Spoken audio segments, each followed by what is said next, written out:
dinten ayeuna hidup sareng Bu Ane bade diajar bahasa Sunda ngeunaan kalimah panyaram. Aya nu terang naon eta kalimah panyaram? Kalimah panyaram adalah kalimat larangan atau yang bisa disebut juga kalimat tidak boleh. Ada yang tahu tidak boleh itu bahasa Sundanya apa? Nih, ulah ya. Jadi tidak boleh itu bahasa Sundanya ulah. Nah, kalimah panyaram digunakan pikeun ngeunaan larangan hiji lampah atau kebiasaan. Jadi kalimat larangan itu digunakan untuk mengingatkan seseorang melakukan hal yang jelek ya, atau kebiasaan yang jelek. Nih, sudah paham kan? Nah, sekarang Ibu bakal memberikan contoh kalimah panyaram.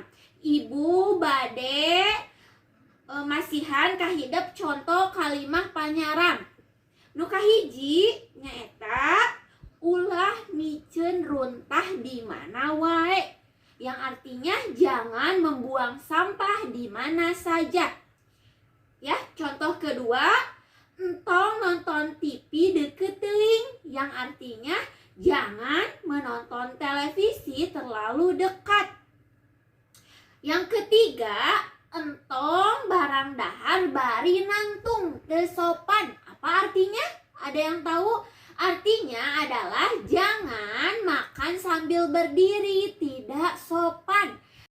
Nah, eta mangrupakeun contoh-contoh kalimat panyaram. Kalimah panyaramnya, nah, dinten ayeuna kangge tugasna hideuk ngerjakeun dina buku paket bahasa Sunda kaca 18 nomor 1 dugi ka nomor 4.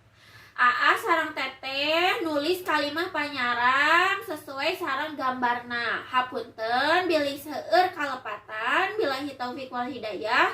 Wassalamualaikum warahmatullahi wabarakatuh.